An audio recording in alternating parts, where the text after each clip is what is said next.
할렐루야. 주님의 이름으로 사랑하고 축복합니다.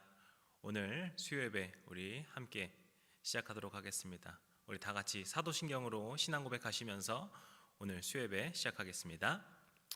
전능하사 천지를 만드신 하나님 아버지를 내가 믿사오며 그 외아들 우리 주 예수 그리스도를 믿사오니 이는 성령으로 잉태하사 동정녀 마리아에게 나시고 본디오 빌라도에게 고난을 받으사 십자가에 못 박혀 죽으시고 장사한 지 사흘 만에 죽은 자 가운데서 다시 살아나시며 하늘에 오르사 전능하신 하나님 우편에 앉아 계시다가 저리로서 산 자와 죽은 자를 심판하러 오시리라.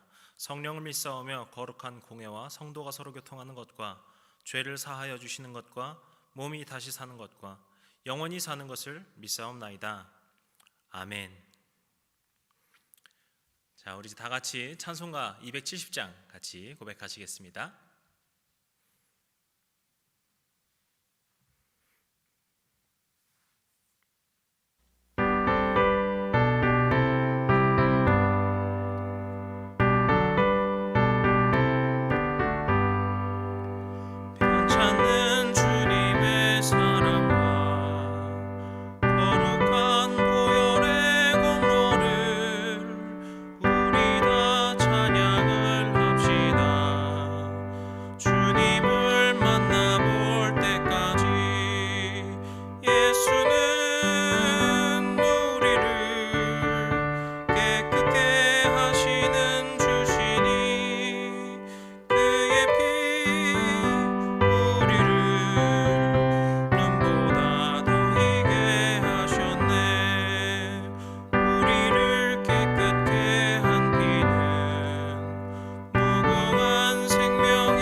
아멘. 이제 우리에게 주시는 하나님의 말씀 함께 읽도록 하겠습니다. 마가복음 13장 28절부터 37절까지의 말씀입니다. 자, 우리는 마가복음 9번째 시간인데요. 마가복음 13장 28절부터 37절까지 다 찾으신 줄로 알고 저희 한 목소리로 함께 읽도록 하겠습니다. 무화과 나무의 비유를 배우라. 그 가지가 연하여지고 잎사귀를 내면 여름이 가까운 줄 아나니 이와 같이 너희가 이런 일이 일어나는 것을 보거든 인자가 가까이 곧 문 앞에 이른 줄을 알라. 내가 진실로 너희에게 말하노니 이 세대가 지나가기 전에 이 일이 다 일어나리라. 천지는 없어지겠으나 내 말은 없어지지 아니하리라. 그러나 그 날과 그 때에는 아무도 모르나니 하늘에 있는 천사들도 아들도 모르고 아버지만 아시느니라. 주의하라, 깨어있으라. 그때가 언제인지 알지 못함이라. 가령 사람이 집을 떠나 타국으로 갈 때 그 종들에게 권한을 주어 각각 사물을 맡기며 문지기에게 깨어있으라 명함과 같으니 그러므로 깨어있으라. 집주인이 언제 오는지 혹 저물 때일는지 밤중일는지 닭 울 때일는지 새벽일는지 너희가 알지 못함이라. 그가 홀연히 와서 너희의 자는 것을 보지 않도록 하라. 깨어 있으라.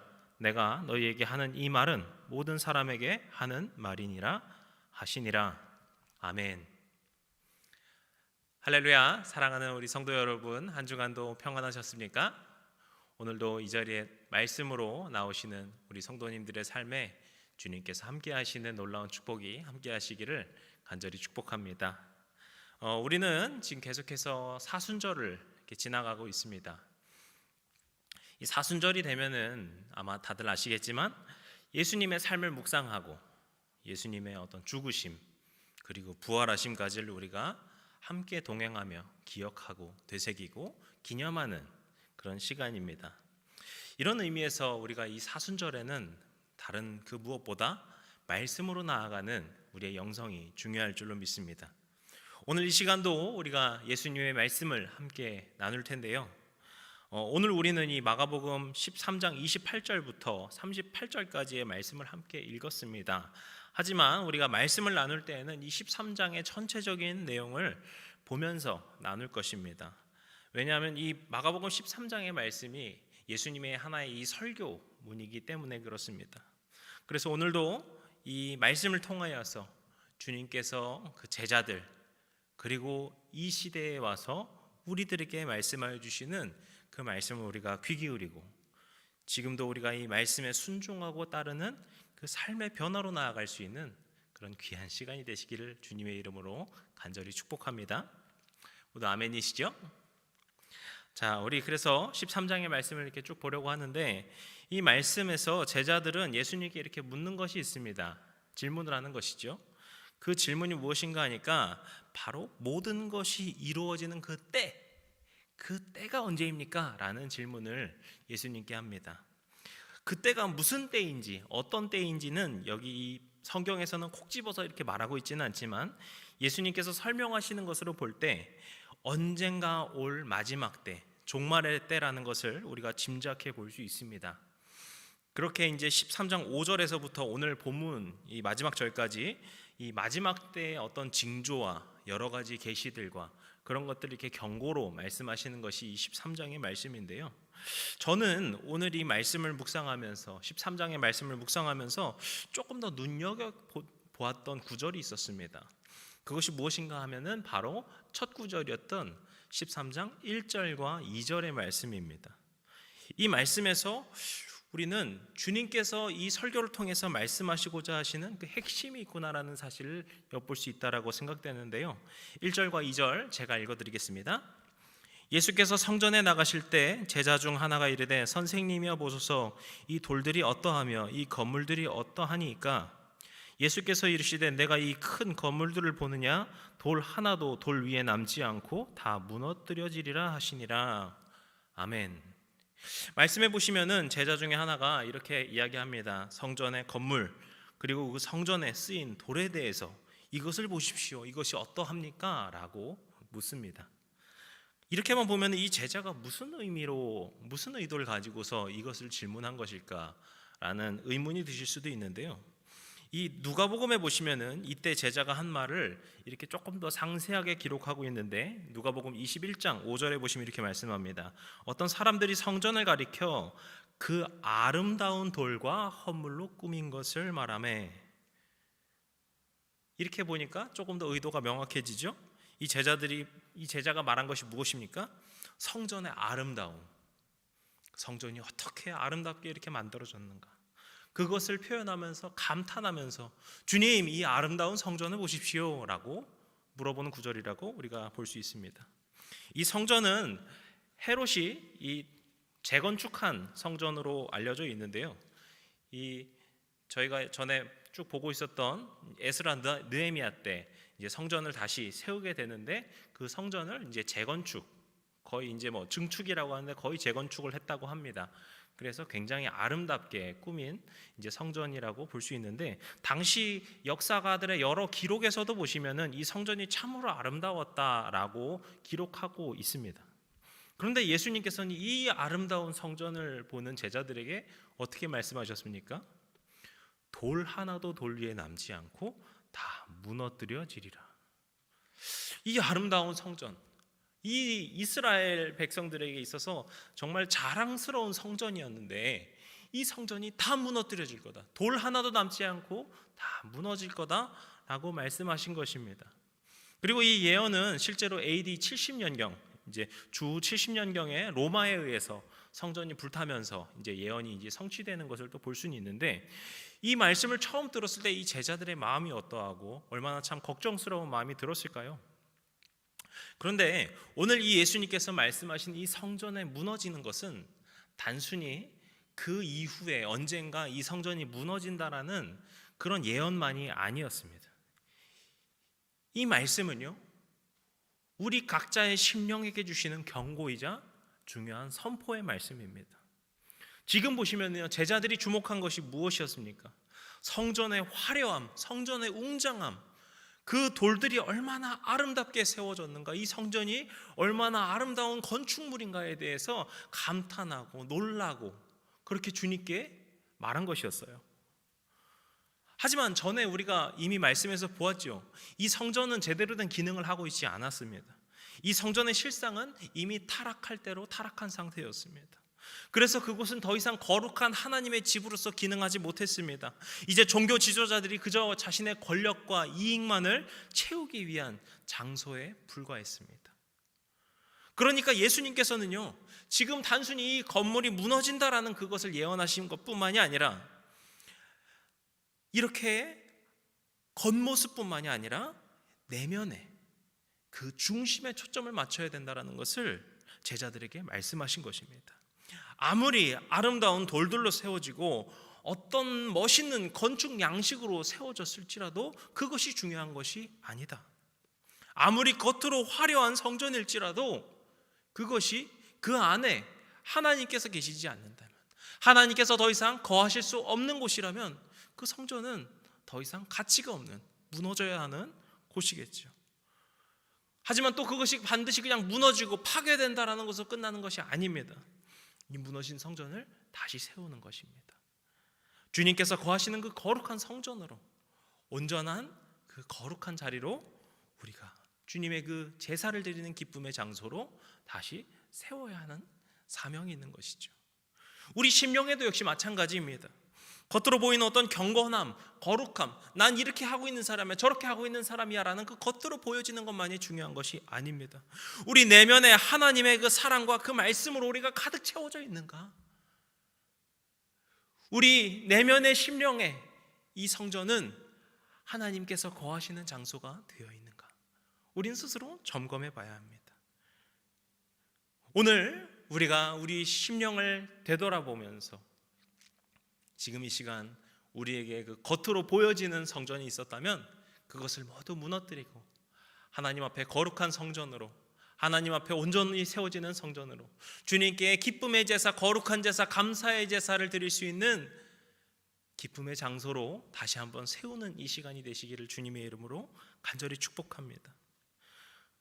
그렇게 우리의 성전을 다시 한번 거룩하게 세울 때 우리 주님께서 우리의 심령에 거주하시면서 주님의 그 사랑과 은혜로 가득 채워주시고 우리가 주님의 길을 걸어갈 수 있는 그 힘을 불어넣어 주시는 줄로 믿습니다. 그 거룩한 초청에 우리가 기쁨으로 응하며 변화되어가는 귀한 말씀의 시간이 되실 줄 믿으며 기도하며 다시 한번 주님의 이름으로 축복합니다. 그렇다면 주님의 성전을 우리 심령에 어떻게 다시 세워야 할까 우리가 생각해 보게 되는데, 이것은 우리가 오늘 말씀에 봤었던 이 말씀, 주님의 그 당부하시는 말씀으로 우리가 볼 수 있는데요. 오늘 본문 말씀해 보시면 주님께서 수차례 말씀하시는 것, 당부하시는 것이 무엇인가 하니까 깨어 있으라라는 것이에요. 깨어 있으라. 이 종말의 때 겉으로 보이는 성전들이 무너지고 우리의 심령을 거룩하게 다시 세우기 위하여서 우리에게 필요한 것이 무엇인가 하니까 바로 영적으로 깨어 있어야 한다는 겁니다. 영적으로 깨어 있다면은 우리의 성전이 다시 한번 세워질 수 있다는 것이죠. 그렇다면 우리가 영적으로 깨어 있다라는 말이 무슨 의미일까요? 우리가 오늘 그 부분을 조금 더 자세하게 나누길 원하는데, 그것은 먼저 날마다 성장하며 변화되는 깨어 있음입니다. 우리가 이 영적으로 깨어 있다는 것은 날마다 거룩하게 변화되는 것입니다. 오늘 본문 말씀에서 예수님께서는 무화과 나무의 비유를 드시는데 그 비유를 가지고서 이렇게 말씀하십니다. 28절 말씀이죠. 성경 펴신 분들은 함께 봉독하시면 좋겠습니다. 무화과 나무의 비유를 배우라. 그 가지가 연하여지고 잎사귀를 내면 여름이 가까운 줄 아나니. 아멘. 여기서 보시면요, 이 무화과 나무가 어떻게 됩니까? 가지가 연하여지고 잎사귀를 내고 여름이 그때가 되면은 여름이 가까웠구나라는 걸 알 수 있다는 겁니다. 이 무화과 나무는 그 계절에 맞게 반응하는 것을 우리가 볼 수 있어요. 그리고 그 반응뿐만이 아니라 그 반응에 따라 변화되는 것을 우리가 볼 수 있습니다. 그 변화와 함께 또 성장하는 것이죠. 이것이 바로 우리가 영적으로 성장하고 변화되는 것입니다. 우리가 영적으로 변화되는 것은 참 중요한 것입니다. 주님께서는 우리 자녀들의 삶에 날마다 함께 하시는데 그저 함께 하시는 것뿐만이 아니라 우리에게 여러 가지 신호를 주고 계세요. 하나님 앞에 올바르지 못할 때 우리를 올바른 길로 걷게 인도하시고 그렇게 이끌어 주십니다. 우리 마음이 하나님으로부터 멀어질 때 그것을 경고하고 주님께서 우리에게 깨닫게 해주시는 그 신호들이 있습니다. 우리가 그런 신호와 경고 또는 어떤 그 인도하심에 민감하게 반응하는 것이 필요합니다. 그리고 그것에 반응하면서 이제 변화로 나아가는 것이 바로 우리가 정말 깨어서 성장하는 변화인 것입니다. 출애굽기 17장에 보시면요, 이스라엘이 아말렉과 전투를 합니다. 르비딤이라는 곳에서 전투를 하게 되는데 그들이 전투를 할 때 모세가 산 위에 올라가서 이스라엘에서 기도를 합니다. 그런데 그때 모세를 따라갔던 아론과 훌은 신기한 장면을 봅니다.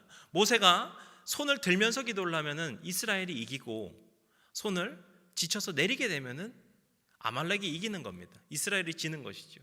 그래서 이 아론과 훌이 모세의 손을 각각 붙들면서 손을 계속 들고 있게 하고 그렇게 해서 이 전투에서 승리하는 일을 경험하게 됩니다. 이것이 뭔가 신비하고 초자연적인 일처럼 보일 수도 있겠지만 저는 이것이 우리 삶에도 참 많이 경험되는 일이라고 생각됩니다. 우리가 이 영성생활, 신앙생활을 해볼 때 보면 잘 알 수 있습니다. 처음에 우리가 기도할 때는요, 왜 기도하는지도 모르겠어요. 이거 계속 중얼중얼 거리는 건가 이러면서 기도할 때가 있습니다. 그런데 놀랍게도 기도 가운데 주님께서 응답하여 주시는 것을 경험해요.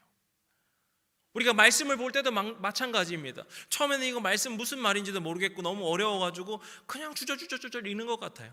그런데 어느 순간이 되면 그 말씀 가운데서 내 심령에 파고들며 주시는 주님의 말씀이 있더라는 거예요.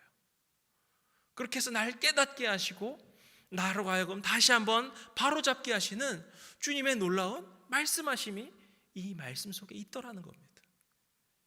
그것을 우리가 어떻게 경험합니까? 우리가 깨어있을 때, 우리가 영적으로 깨어있을 때, 영적으로 깨어서 날마다 기도하고 말씀을 붙들고 나아갈 때 그런 변화를 경험하게 되는 것입니다.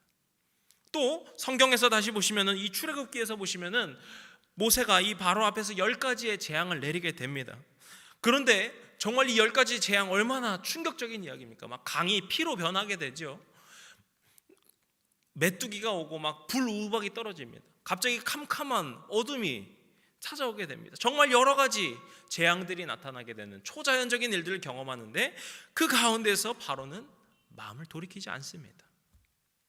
성경에서는 여호와 하나님께서 바로의 마음을 완악하게 하셨다 이렇게 나오는데요, 결국에 그는 자신의 그 장자가 죽고 나서야 이스라엘 백성을 보내주게 됩니다.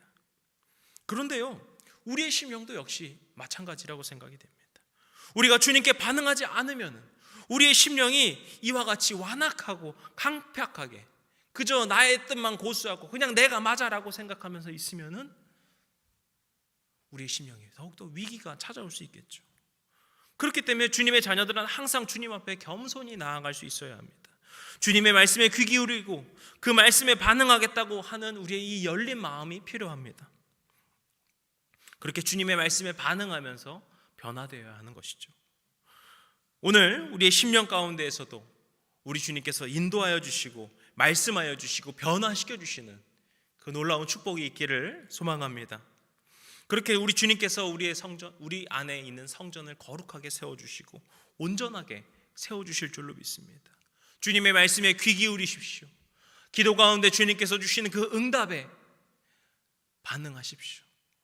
우리가 그렇게 반응하고 주님께 귀 기울일 때, 그렇게 우리가 깨어있음으로 변화될 때 우리 주님 안에서 날마다 새롭게 되는 줄로 믿습니다. 우리가 그렇게 거룩하게 성장할 줄로 믿습니다. 그렇게 우리가 주님의 자녀로서 아름답게 성령 안에서 거듭나는 믿음의 삶이 될 줄로 믿습니다. 그런 삶을 꿈꾸시며 살아가시는 우리 귀한 성도님들의 삶이 되시기를 주님의 이름으로 축복합니다. 그리고 또 한 가지, 우리가 심령이 깨어있기 위한 또 한 가지를 볼 수 있는데, 그것이 무엇인가 하니까 한결같은 마음으로 살아가는 것이 필요해요. 아까는 변화하라고 했는데 이제 와서 한결같아야 된다니, 이게 너무 다른 이야기가 아닌가? 그런데요, 이것은 우리 영성의 정말 중요한 축입니다. 우리 영성에는 날마다 새롭게 변화되는 주님 앞으로 나아가는 변화가 있어야 되지만, 또 날마다 한결같이 붙드는 심령이 또한 필요합니다. 그렇다면 우리가 무엇에 한결같아야 할까 생각이 되겠죠? 그것은 바로 우리의 사명, 우리 삶의 목적, 우리 주님께서 주시는 그 소명에 우리가 한결같은 마음이 필요한 것입니다. 오늘 말씀 34절 함께 읽도록 하겠습니다. 가령 사람이 집을 떠나 타국으로 갈 때 그 종들에게 권한을 주어 각각 사물을 맡기며 문지기에게 깨어 있으라 명함과 같으니. 아멘. 여기 말씀해 보시면요, 한 사람, 그 사람이 집을 떠나는데 그 사람이 떠나면서 종들에게 각각의 사물을 맡깁니다. 딱 정하지 않고 그 각각에 맞는 사물을 맡겨요. 그리고 또 문지기에게는 문을 지키는 사명을 맡기죠. 그리고 35절에 보시면 또 이렇게 말씀합니다. 그러므로 깨어 있으나 집주인이 언제 오는지, 혹 저물 때 일는지, 밤중 일는지, 닭 울 때 일는지, 새벽 일는지 너희가 알지 못함이라. 아멘. 여기서 우리가 깨어 있어야 되는 것이 어떤 의미입니까? 그 집주인이 언제 올지 모른다는 거예요. 주님의 때가 언제 임할지 모른다는 거예요. 그저 내가 내 일만 하고 내 하루하루에 급급하며 살아가고 그저 내 뜻대로만 살아가고 있다가 어느 순간 주님의 때가 왔을 때 주님 아직은 오시면 안 됩니다 라고 말을 할 수가 없다는 거예요. 주님의 때가 언제 올지 모르기 때문에 우리는 날마다 한결같이 주님의 사명을 붙들며 살아가는 주님의 사명자가 되어야 한다는 것입니다. 우리 모두는 주님께서 맡겨주신 각자의 소명이 있습니다. 우리가 지금 속한 자리가 그 소명의 자리입니다. 그 자리를 우리가 한결같이 충성하고 한결같이 열심을 다하는 주님의 제자로서, 주님의 사명자로서 살아가야 하는 것입니다. 제가 지난번에 저희 아버지랑 좀 길게 이렇게 통화를 했었는데, 이렇게 여러 가지 이야기를 하면서 이렇게 말이 좀 길어졌었는데, 이렇게 통화를 이렇게 끝낼 때쯤에 아버지가 갑자기 저에게 너가 사역에만 집중할 수 있어야 된다, 이런 부분 갑자기 당부하시는 거예요. 그래서 제가 그때 통화할 때는 아버지, 아들이 잘하고 있으니까 그런 거 걱정하지 마시고 격려해 주시고 칭찬을 더해 주십시오 막 이러면서 이렇게 투닥투닥거리면서 이렇게 전화를 끊었었는데요, 그 말씀이 저에게 다시 한번 계속해서 되새기고 생각하게 됩니다. 참 이 사역자로 살아가는 것, 주님의 일을 하는 자로서 살아가면은 왠지 주님의 일에만 집중할 수 있을 것 같은데 오히려 우리 삶에 보면 참 여러 가지 일들이 생겨요. 그래서 주님의 사역에 집중하지 못하게 되려고 방해될 때가 참 많이 있습니다.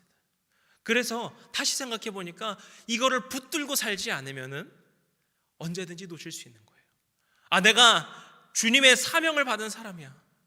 내가 주님께서 불러주신 그 자리에 있는 주님의 사명자야. 이 사실을 어느 순간 내가 잊어버릴 수도 있다는 거예요. 그래서 날마다 기억하고 되새기면서 주님의 사명자로, 주님의 사람으로 세워주시옵소서, 기도로 나아가는 것이 필요하구나라는 생각이 들었습니다. 그런데 이것이 우리 모두에게도 마찬가지라는 겁니다. 우리가 처한 가정은 우리 주님께서 주신 사명의 자리입니다. 내가 그 가정을 아름답게, 화목하게, 정말 주님의 말씀으로 세워질 수 있도록 기도하고 희생하고 섬기고 돕고 위로해주고 격려하고 그 모든 일들을 하는 것은 나를 위한 일이 아니라 주님의 사명을 위한 일이 되어야 합니다. 우리의 일터도 마찬가지입니다. 우리가 각자의 일터에서 정말 주님 앞에 기도하면서 내 일을 성실히 하는 것. 그래서 다른 사람들이 볼 때 저 친구는 정말 믿을 만한 사람이야, 저 사람은 정말 믿음직한 사람이야 라고 할 수 있는 것. 그런데 저 사람이 왜 믿음직한 사람일까? 저 사람이 예수를 믿는 사람이어서 믿을 수 있는 사람이구나, 이렇게 평가받을 수 있는 것. 이것이 우리가 주님의 사명자로서 최선을 다하는 길 중에 하나인 줄로 믿습니다. 저뿐만이 아니라 우리 성도님들, 또 정말 누구 하나 할 것 없이 우리는 모두 세상의 많은 유혹과 두려움과 걱정 속에 살아갑니다. 당장 내일 무엇을 어떻게 해야 될까? 내가 무엇을 먹고 무엇을 마시고 어떻게 살아갈까? 나의 자녀들이 어떻게 되어야 될까? 나의 노후가 어떻게 되어야 될까? 참 많은 고민들을 하면서 살아가게 됩니다. 걱정들을 하면서 살아가게 됩니다.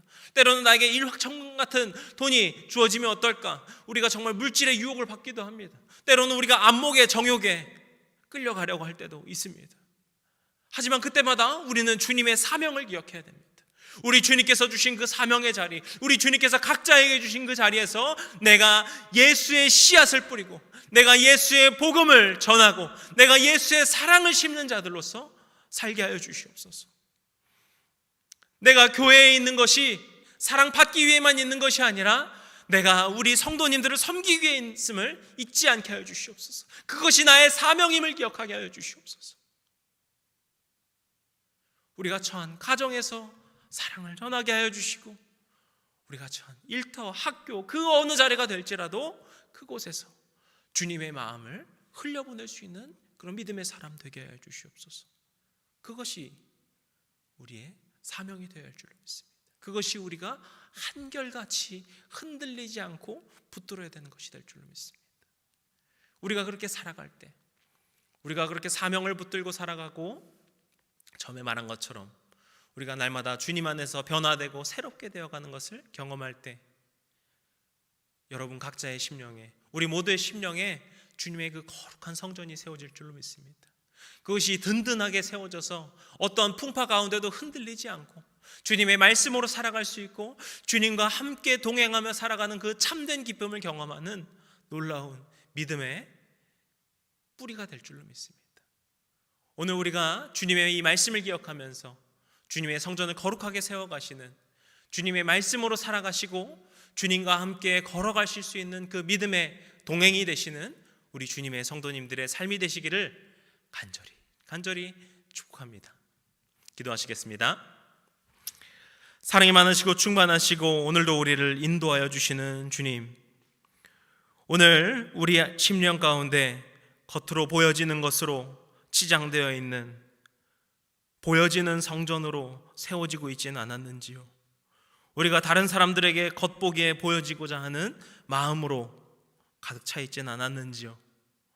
주님, 우리 안에 있는 그런 거룩하지 못한 것들이 있었다면 그것들을 모두 무너뜨려 주시고, 이제 우리 주님께서 거하시는 성전, 우리 주님께서 기뻐하시는 성전, 우리 주님께서 아름답게 세워주시는 거룩한 성소로서 우리의 심령들을 세워주시옵소서. 그래서 주님의 때가 다가올 때, 우리 주님의 때가 임하였을 때 우리가 정말 그 시기를 기쁨으로 맞이할 수 있는 주님의 사람들 되게 하여 주시옵소서. 날마다 주 안에서 변화되게 우리의 심령을 변화시켜 주시고, 우리가 주님의 말씀에 민감하게 반응할 수 있게 도와주시고, 우리가 또한 주님 안에서 항상 주님의 그 사명을 붙들며 살아갈 수 있는, 그렇게 날마다 주님의 그 영양분을 공급받으며 살아가는 믿음의 사람들 될 수 있도록 우리의 발걸음을 주님께서 축복 가운데로 인도하시고 그 발걸음을 함께 걸어가 주시옵소서. 그렇게 우리가 주님의 기쁨에 참여하는 주님의 자녀 되게 하시고, 주님의 제자 되게 하시고, 주님의 일꾼 되게 하시고, 주님의 참된 거룩한 종들로서 주님께서 세워주시옵소서. 오늘 이 시간 우리 주님께서 주시는 그 말씀을 붙들며 살아가게 하시고, 그 말씀이 우리의 삶의 중심이 되게 하여 주시는 이 시간이 될 줄로 믿습니다. 우리 주님께서 그렇게 인도하시고 우리 성도님들의 각자의 삶을 주님께서 온전하게 세워주시옵소서. 이 모든 말씀 사랑이 많으신 우리 주님 예수님의 이름으로 기도드렸습니다. 아멘. 이제 주기도문으로 오늘 예배를 마치겠습니다. 하늘에 계신 우리 아버지여, 이름이 거룩히 여김을 받으시오며 나라의 임하옵시며 뜻이 하늘에서 이룬 것 같이 땅에서도 이루어지이다. 오늘날 우리에게 일용할 양식을 주옵시고 우리가 우리에게 죄진 자를 사하여 준 것 같이 우리의 죄를 사하여 주옵시고 우리를 시험에 들게 하지 마옵시고 다만 악에서 구하옵소서. 나라와 권세와 영광이 아버지께 영원히 있사옵나이다. 아멘.